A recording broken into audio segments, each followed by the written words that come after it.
এই মুহূর্তে চট্টগ্রাম বিশ্ববিদ্যালয় ক্যাম্পাসে আছেন সহকর্মী লিগার মেহেরুন রিনি। সরাসরি যাচ্ছি তার কাছে। গত 2 দিন আগে বিশ্ববিদ্যালয়ের এক নারী ছাত্রীর দেরিতে বাসায় প্রবেশকে কেন্দ্র করে যেই পরিস্থিতি সৃষ্টি হয়েছিল সেই রেশটি আসলে এখনো কাটেনি বলেই আমরা দেখতে পাচ্ছি বিশ্ববিদ্যালয়ে।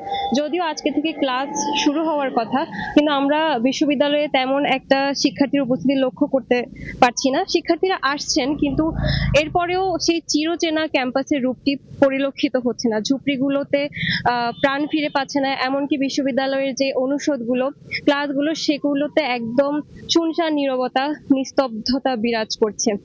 শিক্ষার্থীরা বলছেন এই ঘটনার কারণে যে আতঙ্কের সৃষ্টি হয়েছে সেটা তারা কাটিয়ে উঠতে পারছে না। এর কারণ হচ্ছে বিশ্ববিদ্যালয়ের ওই ঘটনার কারণে এখনো পর্যন্ত 4 জন শিক্ষার্থীর অবস্থা আশঙ্কাজনক, যার ফলে তারা আসলে নিরাপত্তা বোধ করতে পারছে না। আমরা কথা বলেছিলাম বিশ্ববিদ্যালয়ের সমাজবিজ্ঞান অনুষদের যিনি ডিন অধ্যাপক ডক্টর এনায়েতুল্লাহ পাটোয়ারি, উনিও বলছিলেন একই কথা যে এই ঘটনাটি বিশ্ববিদ্যালয় প্রতিষ্ঠার পর থেকে এমন ঘটনা আসলে কখনোই ঘটেনি, এটি প্রথমবার। তাই শিক্ষক শিক্ষার্থী কেউই এই রেসটা কাটিয়ে উঠতে পারছেন না এবং তারা মানসিকভাবে ভেঙে পড়েছেন, যার ফলে এই সময়টা স্বাভাবিক হতে অনেকটাই সময় লেগে যাবে।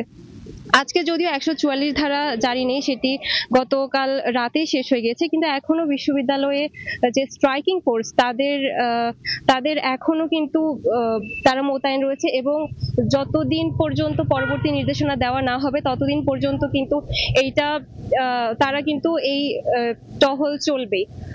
চট্টগ্রাম বিশ্ববিদ্যালয় থেকে এটাই ছিল আমার কাছে সর্বশেষ। আমরা সরাসরি যুক্ত ছিলাম চট্টগ্রাম বিশ্ববিদ্যালয় থেকে।